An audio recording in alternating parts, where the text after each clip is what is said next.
حمزہ ناصر official Islamic channel کو like subscribe کریں۔ حضرت عمر رضی اللہ تعالی عنہ تشریف فرما تھے اپنے دربار میں، تو ایک صاحب آئے اور کہا یا عمر لا تنسا موتک، عمر اپنی موت کو نہیں بھول۔ یار بھرے دربار میں کسی کو یہ بات کہی جائے تو اس کا رد عمل کیا ہو، لیکن حضرت عمر رضی اللہ تعالیٰ عنہ یوں کانپنے لگے جس طرح بید کی شاخ کانپتی۔ اس کو قریب کیا، محبت کی، کہا اگر تو روز آ جایا کرے اور یہ جملہ مجھے کہا کرے تو تیری مہربانی ہوگی، مہینے کے بعد مشاہرہ بھی دیا کرو۔ روز آتا ہے، بھری مجلس میں کہتا ہے عمر موت کو نہیں بھول۔ ایک دن وہ آیا، آپ نے اسے بلایا، محبت کی اور اس کو مشاہرہ دیا اور الوداع کہنا چاہا تو اس نے کہا کہ میرے سے کوئی گستاخی ہو گئی؟ کہا نہیں، کوئی ایسی بات نہیں۔ کوئی اور شخص آنے لگا؟ فرمایا نہیں۔ تذکیر موت کی ضرورت نہیں رہی؟ فرمایا نہیں، ایسی بھی کوئی بات نہیں۔ تو پھر مجھے چھٹی کیوں دی جا رہی؟ تو حضرت عمر رضی اللہ تعالیٰ عنہ رو پڑے، داڑھی پہ ہاتھ رکھا، ایک بال الگ کیا، کہا یہ دیکھ میری داڑھی میں سفید بال آ گیا، اب تیرے آنے کی ضرورت نہیں ہے، یہ بال ہی مجھے موت یاد کرواتا ہے۔ ہماری تو پوری داڑھی بھی سفید ہو جائے نا۔ میاں صاحب بولے ہڈیاں کمبن گوڈے کھڑکن تے اڑ گیا لک تیرا، ہڈیاں کمبن گوڈے کھڑکن تے اڑ گیا لک تیرا، اجے بھی بدیوں باز نہ آئیں جیو مرد دلیرا، فما اسورہم علی النار۔ اللہ قرآن مجید میں فرماتا ہے لوگوں کا آگ پر کتنا حوصلہ ہے، کتنی ڈٹائی سے، دلیری سے کہہ دیتے ہیں یہ جہاں مٹھا اگلا کس نے ڈٹا۔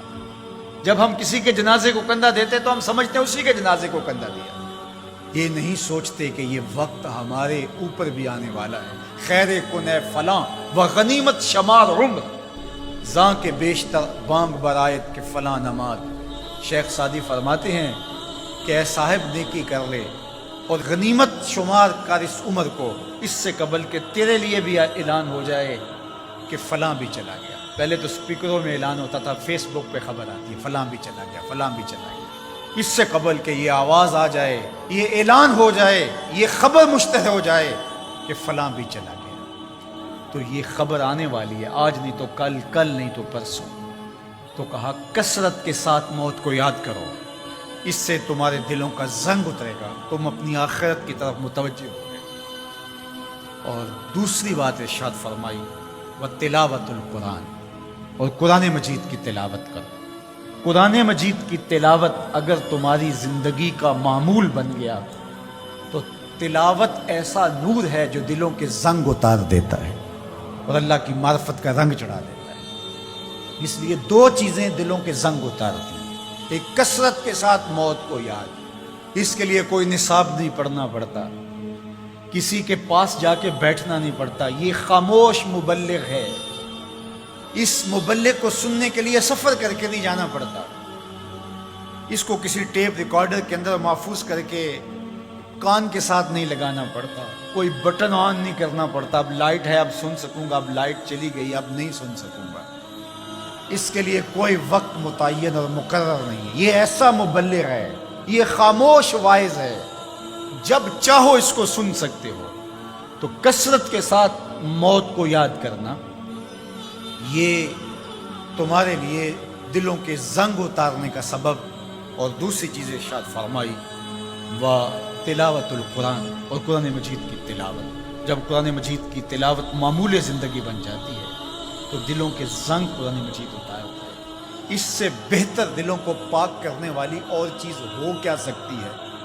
اللہ کا کلام ہمارے پاس موجود ہے، اس وقت کسی امت کے پاس، کسی قوم کے پاس منزل من اللہ کتاب اصلی صورت کے اندر موجود نہیں ہے۔ تحریف راپ آ گئی، لوگوں نے کتابوں کے اندر اپنی خواہشات کو شامل کر دیا، مشکل چیزیں نکال دی، ان کے اندر بہت گڑبڑ کر دی، لیکن قرآن مجید کسی زیر اور زبر کے تغیر کے بغیر صدیوں قبل جو سینہ محمد صلی اللہ علیہ وسلم پہ نازل ہوئی تھی آج بھی اسی طرح موجود ہے، ایک زیر اور زبر کا فرق بھی نہیں ہے۔